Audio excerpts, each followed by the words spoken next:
ना मेरा जन्म ना गर्भ बसेरा, बालक बन दिखलाया। काशी नगर जल कमल पडेरा, तहाँ दुलाहे न पाया। मात पिता मेरे कछु नाही, ना मेरे घर दासी। दुल्हे का सुत आने कहाया, जगत करे मेरी हंसी। एक सिमली नाम की लड़की थी और वो किसी गुरु से उपदेशी थी। आस्था भगवान में गणी थी और प्रारंभ से ही ये ऐसा रहा है कि जगत और भगत का आपस में मतभेद बना रहा और जिस कारण से भक्तों को बहुत कठिन यातनाएं सहन करनी पड़ी। संसार की रीतियां,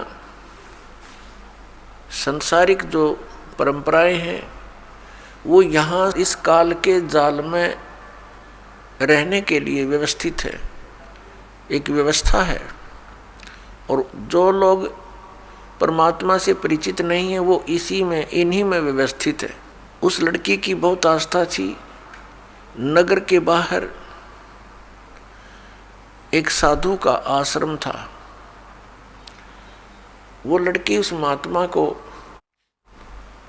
आहार करा के आती थी, उनकी सेवा भी करती थी और शाम के समय अपने घर आ जाती थी। कुल के लोगों ने, परिजनों ने बहुत कुछ प्रतिबंध लगाए लेकिन लड़की नहीं मानी। उस सिमली का एक भाई था, मंसूर नाम था उसका। उसको अन्य व्यक्तियों ने कहा कि आपकी बहन शाम के समय और गैर टाइम को वक्त जाती है संत के आश्रम में। देख ले भाई, इज्जत का सवाल है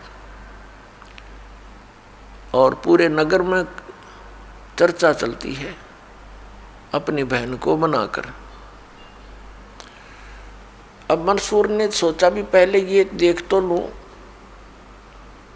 वास्तव में वहां उस आश्रम में ऐसा क्या है। इस दृष्टिकोण से जब उसकी बहन शाम के समय प्रतिदिन जाती थी साधु का भोजन लेकर, जिस दिन घरवाले भोजन नहीं देते थे तो वैसे जाती थी, उनकी सेवा कराती थी, कोई कपड़े धोआती थी, कुछ देर उनकी चरण दबा देती थी। अब मंसूर ने, भाई ने सोचा कि सीधा संत से बोलना अच्छा नहीं होता। साधु संत बड़े सहनशील होते हैं और सिद्धि युक्त होते हैं। अपराध के विषय में कुछ उठपटांग कहना हानिकारक हो सकता है। उसने क्या किया कि आश्रम के बाहर खड़ा हो गया और जैसी भी कच्ची पक्की कोई द्वार थी उसके अंदर कोई सुराख था। उस सुराख से वो देखने लगा। छोटा सा आश्रम था, को 100 गज का होगा, गणित 150 गज का, और उसमें एक झोंपड़ी डली हुई थी। संत जी बाहर बैठे थे, गर्मियों के दिन थे, चंद्रमा की रोशनी थी। तो उसने देखा कि लड़की ने जाके भोजन कराया महात्मा को, फिर बर्तन साफ किए, 1-2 कपड़ा धोआ, फिर महाराज जी के चरणों को दबाने लगी, सेवा करने लगी।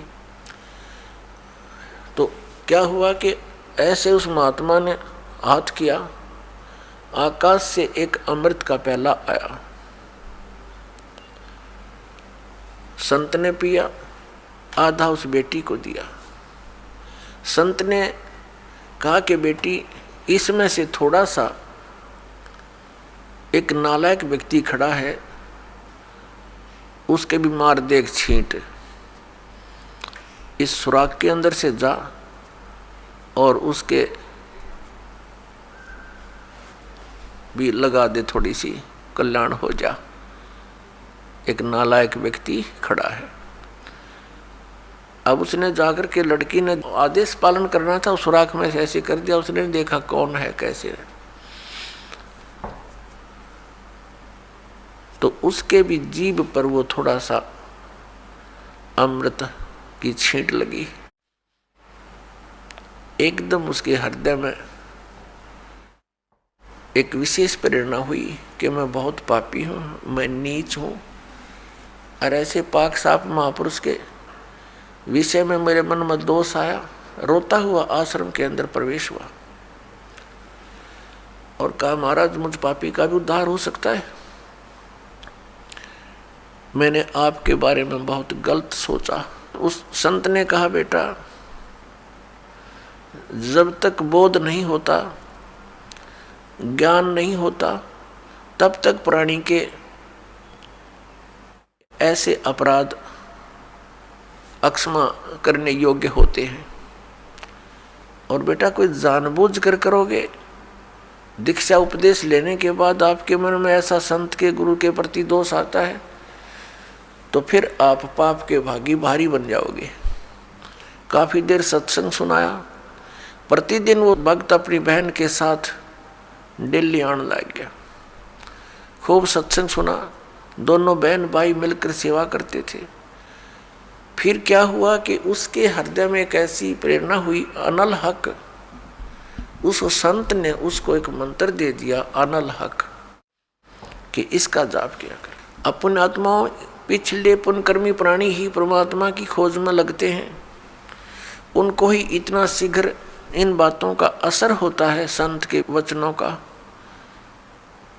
तो महान पुण्यात्माओं में से एक था मंसूर, और संत की कृपा से उसके पिछले पुण्य स्टार्ट हो जाते हैं, उदय हो जाते हैं, और वो प्रेरित होकर के वो भक्ति प्रारंभ कर देता है। जैसे एक फॉर एग्जाम्पल, जैसे कोई कटोरी में घी डाल रखा है, उसमें एक ज्योति भी रखी है, और वो ज्योति जला रखी थी, बुझ गई, घी भी है उसके अंदर, बनी बनाई बाती भी उपलब्ध है। एक सीख लगाने की आवश्यकता है, वो जग जाएगी। तो जितने भी पुण्यकर्मी प्राणी हैं, जो भी साधु संत महापुरुषों के प्रवचन सुनते हैं, किसी भी संत के, चाहे उसने भक्ति मार्ग का कति ज्ञान नहीं, लेकिन भगवान की महिमा तो वो भी सुना ही देते हैं। तो उससे क्या होता है कि वह ज्योत जग जाती है। अब वह ज्योत तक जगगी, जब तक पूर्व जन्म का उसके अंदर घी है यानी पुण्य है, तो वो जगेगी, प्रेरणा बनी रहेगी भगवान के पाने की। यदि आगे उसमें विधि घी उसके पास नहीं है डालने के लिए, तो वो ज्योति भी जल जाएगी और घी भी समाप्त हो जाएगा, और सारा कटोरा व कटोरी काली हो जाएगी। तो पुण्यात्माओं, उस अनल हक मंत्र के गुरु जी ने दे दिया जो मंत्र देना था उसको। अनल हक का अर्थ होता है अहम ब्रह्मास्मि, मैं ही ब्रह्म हूँ, मैं ही परमात्मा हूँ, अनल हक। हालांकि ये कोई मंत्र वंत्र नहीं था, लेकिन उस मंसूर के अंदर वो पूर्व जन्म का घी और ज्योति रह रही थी, वह जगेगी। अब उस मंत्र से भविष्य में तो कोई लाभ उसको होना नहीं था, क्योंकि वो चार्जर ठीक नहीं था। पूर्व जन्म की बैटरी से उसमें इतना प्रभाव था, इतने पुण्यों से, कि उसने अनल हक कहना शुरू कर दिया कि मैं ही परमात्मा हूँ। अब भोली आत्माओं पुण्यात्माओं को जैसा भी गुरु ज्ञान देता है वो तो दृढ़ होते हैं। गुरु जी ने 2 दूना 6 कह दिया तो वो 6 ही बोलते रहेंगे। घरवाला कहेगा, कोई उसको बताना चाहेगा, वो नहीं मानेगा, कहता नहीं मेरे गुरु जी ने ऐसे ही बोला। तो अबोध बच्चे ऐसे ही होते हैं। इस बात का ज्ञान पूरे मुसलमान धर्म में हुआ, क्योंकि वो मुसलमान धर्म से संबंधित था, और मुसलमान धर्म ये मानता है कि जीव ब्रह्म नहीं हो सकता। वैसे तो जीव ब्रह्म हो ही नहीं सकता, ये तो अंडरस्टूड है। जीव तो ब्रह्म है ही नहीं, ब्रह्म अलग है, जीव अलग है।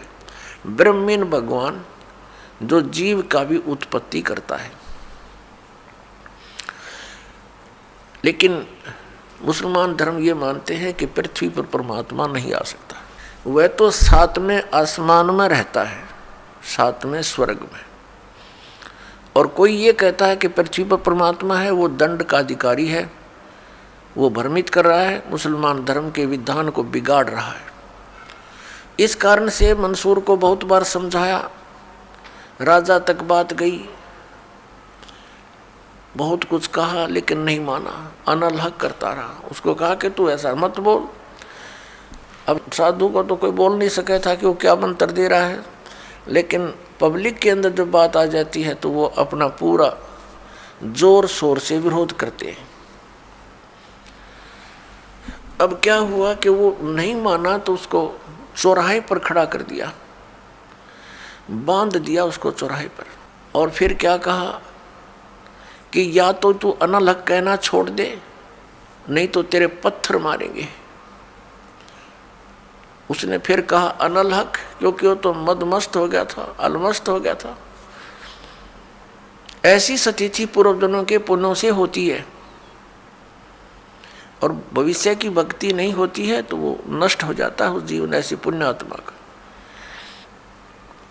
तो उसको सजा दी गई कि पूरे नगर के व्यक्ति इसको पत्थर मार मार के इसका वध करेंगे। ऐसी सजा दें ताकि और भी कोई ऐसी हिम्मत ना करे। तो सभी लाइन में आ रहे थे और पत्थर मार रहे थे, तू पापी है, पत्थर मार रहे थे, निकल जाते थे। अब उसकी बहन सिमली का भी नंबर आ गया। जब और पत्थर लगा रहे थे वो हंस रहा था, अनल हक अनल हक हंस रहा था। और जब उसकी बहन सिमली का नंबर आया, वो भी लाइन में खड़ी थी,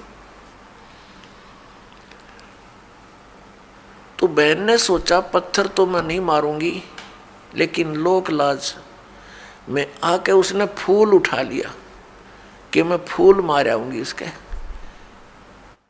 यहाँ ये लोग भी ना मेरा विरोध करेंगे और भाई का चोट भी ना लगेगी। उसने फूल मारा, फूल मारते ही वो रोने लग गया, बहुत बुरी तरह रोने लगा। तब सिमली ने कहा कि भाई लोग तेरे पत्थर मार रहे थे, उनके पत्थरों से नहीं रो रहा था, और तू मेरे फूलते रोने लग गया। अरे ये कोई चोट थोड़ी लगी तुझे? उसने कहा सिमली ये तो अनजान थे, इनका मुझे दुख नहीं था, तू तो परिचित थी मैं किसके ऊपर फिदा हो रहा हूँ, और तेरा हाथ कैसे हो गया नालायक मेरी तरफ? तूने भगवान की तरफ हाथ कर दिया, मैं भगवान के लिए ड्यूटीड हूँ, और तूने क्या समझा फिर ज्ञान को? न्यू रो रहा हूँ, तेरा जीवन बर्बाद हो गया, तूने ज्ञान समझा नहीं बहन, तेरे फूल का मुझे इसलिए दर्द हुआ, तू तो परिचित थी इस बात में। उसके बाद नहीं मरा वो पत्थरों से, कहने लगा या तो कहना छोड़ दे अनल हक, नहीं तेरा हाथ काटेंगे। उसने कहा अनल हक, हाथ काट दिया। फिर कहा दूसरा हाथ काटेंगे या बंद कर दे, अनल हक। तेरी गर्दन काटेंगे, बंद कर दे, अनल हक, काट दिया। अब उसको गाड़ा नहीं, मुसलमान धर्म में नीचे दफनाते हैं जमीन में, उसको सवा कर दिया काफिर समझकर कि काफिर जलाए जाते हैं, उनकी सोच है। और उस राख को जल में फेंक दिया कि इसका नामो निशान मिट जा, दरिया में। कहते हैं वो राख भी, ऐस भी, वो बबूत भी अनल हक अनल हक अनल हक करती जा रही है। और 1000 मंसूर बनकर गलियों में घूम रहे हैं। सबने दरवाजे बंद कर लिए, टट्टी पेशाब निकल गया, लोगों का घबरा गया, ये क्या हो गया, भगवान का भगत था, ऐसा हो कर दिया इसके साथ। तो पुण्यात्माओं, अब ये ज्ञान है, तत्व ज्ञान है, इसको बहुत गहराई से समझना है।